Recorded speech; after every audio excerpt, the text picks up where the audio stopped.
أعوذ بالله من الشيطان الرجيم بسم الله الرحمن الرحیم۔ حاضرین محترم، ہم اور آپ غسل اور اس کے متعلق احکامات کو سماعت فرما رہے ہیں کہ کسی انسان کا جب انتقال ہو جائے تو اس کو کس طرح غسل دیا جائے۔ اس میں بتلایا گیا کہ 21 چیزیں اس میں بتلائی گئی کہ کس طرح غسل دینا ہے۔ اس میں سے ہم الحمدللہ 10 چیزیں سماعت کر چکے ہیں۔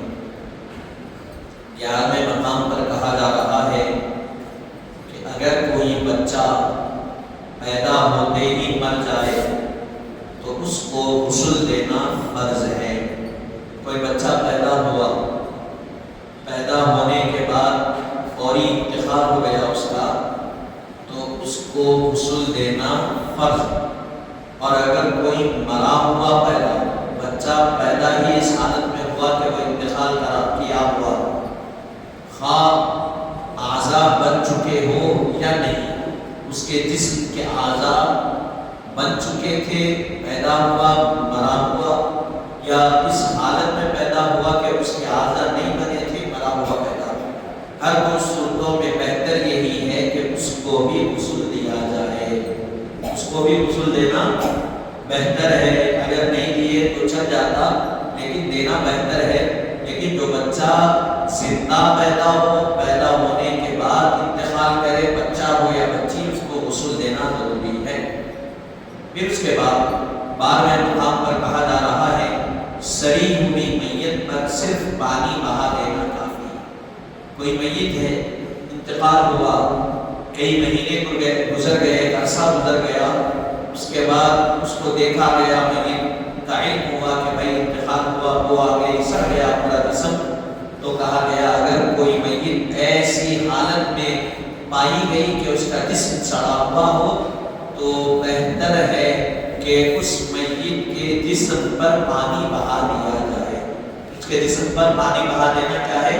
بہتر ہے۔ صابن لگانا اور تمام معاملات کی ضرورت نہیں ہے، صرف پانی بہا دینا کافی ہے۔ اگر لاش کے ٹکڑے یعنی نصف سے زیادہ ہو یا نصف معاصر کے ملے تو غسل دیا جائے، ورنہ نہیں۔ میت ملی لیکن اس حالت میں کہ اس کے ٹکڑے، آدھا جسم ملا میت کا، آدھے سے کم ملا، یا آدھا جسم ملا سر کے ساتھ، اگر سر کے ساتھ آدھا جسم مل رہا ہے تو اس کو غسل دیا جائے گا۔ اگر سر بھی نہیں ہے اور آدھے جسم سے کم جسم ملا تو اس کو غسل دینا ضروری نہیں ہے۔ 14 مقام پر کہا جا رہا ہے اگر کوئی شخص پانی میں ڈوب کر مر گیا تو اس کو بھی غسل دینا چاہیے۔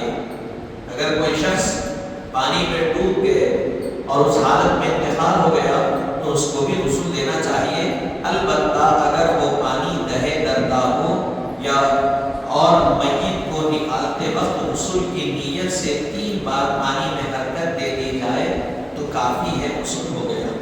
وہ پانی کیا ہے؟ دہے دردا۔ دہے دردا کس کو کہا جاتا ہے؟ پانی کے مسائل میں بتلایا گیا 10 بائی 10 گز لمبا، 10 گز چوڑا جو بھی حوض ہوگا وہ دہے دردا ہوگا۔ اس میں کوئی بھی نجاست گرے، کچھ بھی گرے، وہ پانی ناپاک نہیں ہوتا، پاک رہتا۔ تو اگر تالاب میں کوئی ڈوب گیا، تالاب تو دہے دردا سے بڑھ کر ہوتا، اس میں ڈوب کے کسی کا انتقال ہو گیا تو اگر نکال کے گھر کو لا لیے تو غسل دینا۔ نکالتے وقت ارادہ کیے کہ اسی میں ان کو غسل دے دیں اور ان کو میت کو 3 مرتبہ پانی میں حرکت دی جائے، ہلایا جائے پانی میں، پھر نکال لیا جائے تو اس میت کا غسل ہو گیا، پھر اس کو غسل دینے کی حاجت نہیں رہے گی۔ 15ویں مقام پر کہا جا رہا ہے اگر کسی میت کو بغیر غسل کے قبر میں رکھ دیا گیا ہو، اگر ابھی میٹھی ناداری ہو تو میت کو قبر سے نکال کر غسل دینا ضروری ہے۔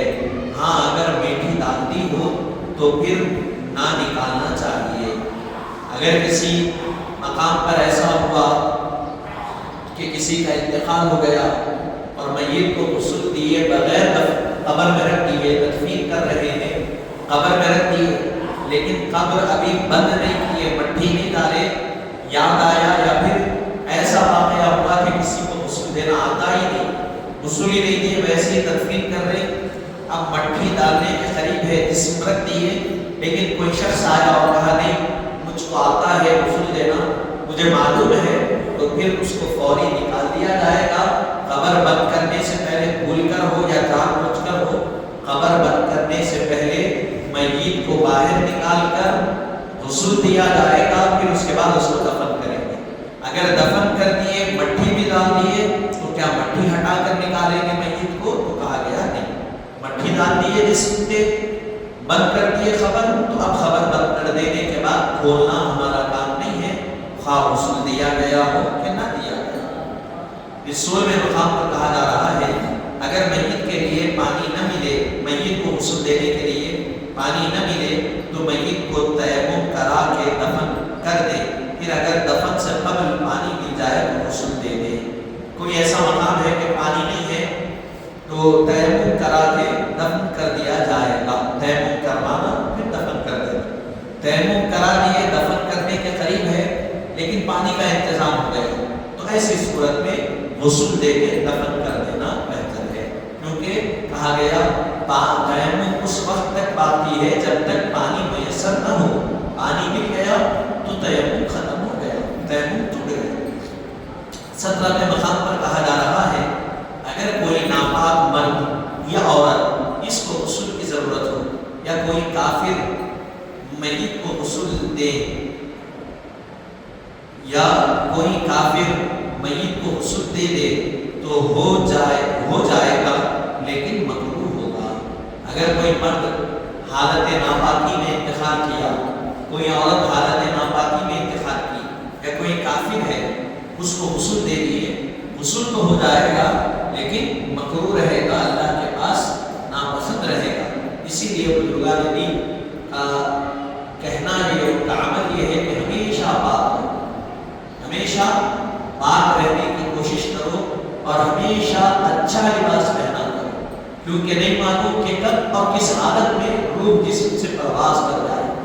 اگر پاک نہیں ہے تو پھر جسم سے روح نکل گئی، لیکن غسل دے دینے کے بعد غسل تو ہوگا لیکن وہ جو حالت میں ناپاکی میں انتقال ہوا وہ یاد رکھا جائے، اور جس لباس میں انتقال ہوا، جو لباس پہنے ہوئے ہیں، جسم سے روح جدا ہو گئی، تو کہا گیا کہ ظاہری طور پر تو وہ لباس اتار دیا جائے گا، کفن پہنایا جائے گا، لیکن میدان محشر میں حکم خداوندی سے جب مردے دوبارہ اٹھیں گے تو وہی لباس میں اٹھیں گے جس لباس میں ان کے جسم سے روح نکالی گئی، ان کے جسم سے روح نکالی گئی، اس وقت جو لباس وہ پہنے ہوئے ہیں اسی حالت میں ان کو قیامت کے دن اٹھایا جائے گا۔ تو کیا آپ اور ہم پسند کریں گے کہ بنین میں اٹھنا، آپ اور ہم پسند کریں گے اس لباس میں اٹھنا جس میں جسم ظاہر ہو رہا ہو؟ کیا ہمارے نوجوان اس کو پسند کریں گے کہ چڈے جو پہنتے ہیں، پینٹ پہن کر جو رات کا لباس بنا کر ہاف بنین پہنے، اور 3/4 سائز کا جو آتا ہے انڈر ویئر جو بڑا کہا جاتا ہے اس کو، وہ پہن کر سوتے ہیں؟ تو ذرا یہ بھی غور کرو، خدا نہ خواستہ اگر اس لباس میں جسم سے روح پرواز کر گئی تو قیامت کے دن اسی لباس میں اٹھایا جائے۔ اسی لیے بزرگان دین اور علماء صلحاء اولیاء کا طریقہ یہ رہا کہ وہ جب سوتے تو اچھا لباس، ایک لباس مخصوص بنا لیتے سونے کے لیے، کرتا پیجامہ وائٹ یا لنگی کرتا پہن کر سوتے کہ کل قیامت کے دن اٹھایا جائے گا تو ہم اسی لباس میں اٹھ گئے۔ آپ کہ ہمارے اختیار نہیں کہ ہم کون سا لباس پہن کر سوتے، اس سے بھی ہم کو احتیاط کرنا چاہیے۔ پھر اس کے بعد کہا گیا نمبر 18 مقام پر شہید کو غسل دینے کی ضرورت نہیں ہے، نہ اس کا خون اس کے جسم سے دور کیا جائے بلکہ اسی حالت میں اس کو دفن کر دیا جائے۔ شہید کس کو کہتے ہیں؟ اس مسلمان کو شہید، مسلمان ہونا شہید کے لیے عاقل ہونا، بالغ ہونا، طاہر پاک کو کہتے ہیں، جو ظالمن کسی آلائے جارحہ سے قتل کیا گیا ہو اور زخمی ہونے کے بعد دنیا سے نفع نہ اٹھایا ہو، نیز اس قتل سے مال واجب نہ ہو۔ شہید کس کو کہتے ہیں؟ پہلے تو شہید کے لیے مسلمان ہونا، عاقل ہونا، بالغ ہونا، یہ شہید۔ اس کو ظلمن، اس کی کوئی غلطی نہیں تھی، کچھ بھی نہیں تھا، ظالم ظلم کرتے ہوئے اس کو قتل کر دیا، کسی آنے سے، تلوار سے، خنجر سے یا کسی اور چیز سے قتل کر دیا، زخمی ہو گیا، زخمی ہونے کے بعد دنیا کا کوئی فائدہ نہیں اٹھایا اور نیز اس کے قتل سے مال بھی واجب نہیں ہوا۔ آج کل کیا ہوگا، فلاں کو قتل کر دیے کوئی، تو دوسرے لوگ کیا کر رہے ہیں، آپ ہمارے بیٹے کو قتل کیے، بھائی کو قتل کیے، 10 لاکھ روپے ہمیں دیجیے۔ اگر آپ مال لے لیے، آپ یہ سمجھیے کہ آپ اپنے جو بھی مقتول ہے ان کی جان کا بدلہ آپ یہیں پر لے رہے ہیں، نہ وہ شہید کہلوائے جائیں گے، نہ قیامت کے دن اس کا آپ کو بدلہ ملے گا۔ شہید کون ہے؟ جو ظلمن شہید کر دیا گیا ہو اور شہید ہونے کے بعد بدلہ نہ لیا گیا، اس کی جان کے بدلے مال نہ لیا گیا ہو، مال واجب نہ کیا گیا ہو، تو شہید۔ بات سمجھ میں آ گئی؟ جس کی جان کے بدلے مال لیا جا رہا ہے وہ شہید نہیں کہلایا جائے گا، قتل کر دیا گیا وہ تو ہے، قتل کی گرفت تو قاتل کو ہوگی، لیکن جو آپ دنیا میں ہی معاملہ کر رہے ہیں پیسے دے کر، آپ کو قیامت میں کوئی بدلہ اس کا نہیں ملے گا، آپ اس سے محروم رہ جائیں گے۔ تو جو شہید ہوگا اس کو غسل دینے کی ضرورت نہیں۔ شہید جس حالت میں ہے اسی حالت میں اس کو دفن کر دینا چاہیے، نہ اس کے جسم سے خون بھی دور کرنے کی ضرورت نہیں، ٹھیک ہے؟ شہید جس حالت میں ہے اس کو اس حالت میں دفن کر دینا چاہیے۔ 19 مقام پر کہا جا رہا ہے میت کا غسل دیا ہوا پانی نجس ہے، ناپاک۔ جس پانی سے میت کو غسل دیا گیا وہ پانی کیا ہے؟ ناپاک ہے، نجس ہے۔ اب اس کے بعد اس پانی کو استعمال کر سکتے ہیں نہیں، بہا دینا۔ 10-20 میں مقام پر کہا جا رہا ہے میت کو نہلانے کی اجرت لینا جائز نہیں ہے۔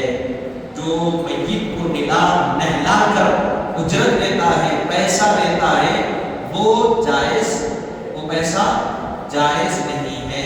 البتہ اگر کئی اشخاص نہلانے والے موجود ہوں تو پھر جائز ہے۔ یعنی یہاں پر یہ کہا جا رہا ہے کیونکہ میت کا نہلانا خدا کی طرف سے فرض ہے، پھر اس پر اجرت کیسے؟ پہلے اجرت کیوں لے لینا؟ میت کا نہلانا کیا ہے؟ فرض کام پہ اجرت لے سکتے آپ کو نماز پڑھنا، نماز پڑھ کے آپ اجرت لے سکتے ہیں، نماز پڑھ کے آپ اجرت لے سکتے ہیں، یہ فرض عمل ہے، آپ فرض عمل کر کے اجرت نہیں پوچھ سکتے۔ اگر میں بھی نماز پڑھا رہا ہوں تو میں اجرت نہیں پوچھ سکتا۔ اب جو بھی مجھے ہدیہ دے رہے ہیں یا مسجد کی طرف سے دیا جاتا ہے وہ اجرت نہیں ہے، وہ ہدیہ۔ اگر مسجد کے کمیٹی کے لوگ اس کو میری تنخواہ، میری اجرت سمجھ کے دے رہے ہیں، یا میں اس کو اپنی اجرت اور تنخواہ سمجھ کر لے رہا ہوں، تو نہ میری نماز ہوگی نہ آپ کی نماز ہوگی۔ میں جو وقت دے رہا ہوں اس وقت کا ہدیہ مجھے دیا جا رہا ہے۔ آپ نماز پڑھ رہے ہیں تو آپ کو ہدیہ یا پیسے نہیں ملیں گے، اس کی اجرت نہیں۔ تو اسی طرح جو میت کو غسل دے گا اس کو اجرت نہیں دینا چاہیے، کیونکہ میت کا غسل دینا فرض ہے، اور فرض کام کی بھی کوئی اجرت دیتا ہے کیا؟ نہیں دیتا۔ پھر دوسرا، اگر کئی اشخاص نہلانے والے موجود ہو تو پھر اجرت لے، یہ کیا ہے؟ تو کہا جا رہا ہے اس لیے کہ اس صورت میں کسی خاص شخص پر اس کا نہلانا فرض ہے۔ مثال کے طور پہ 10 لوگ ہیں نہلانے والے، اور 10 کے 10 لوگوں کو نہلانا آتا، غسل دینے کا طریقہ معلوم ہے، لیکن 10 لوگوں میں سے ایک شخص کو آگے بڑھائے، آپ غسل دو، وہ جب غسل دے گا تو وہ اجرت دے گا، اس لیے کہ وہاں 10 لوگ تھے، 10 لوگوں پہ فرض تھا نہلانا، ایک میرے پہ فرض نہیں تھا، لیکن میں آگے بڑھا اور میں نہلایا تو پھر مجھے اجرت دینا چاہیے، اس لیے کہ میں فرض کام نہیں کیا، سب پہ فرض تھا، سب کر سکتے تھے، لیکن خاص مجھے منتخب کیا تو پھر مجھے میرے انتخاب کی بس مجھے ہدیہ دینا ہے نہلانے کے مجھے جو مخصوص کیا گیا تخصص میرا ہوا تو اسی لیے مجھے ہدیہ دیا جا رہا ہے، اس لیے نہیں کہ میں غسل دے رہا ہوں۔ ٹھیک ہے، بات سمجھ میں آ گئی ہے کہ نہلانے والے کو اجرت دینا۔ اب جو کاروبار بنا لیے تو اگر پورے جہلا ہے، کسی کو نہلانا نہیں آتا، ایک شخص آتا تو اس پر فرض ہے نہلانا، وہ اجرت نہیں لے گا۔ 21ویں اور آخری مقام پر کہا جا رہا ہے میت کو غسل دے چکنے کے بعد، یعنی دے دینے کے بعد کفن پہنایا جائے۔ میت کو غسل دینے کے بعد کیا کریں گے؟ کفن پہنایا جائے گا۔ اس سے پہلے کفن نہیں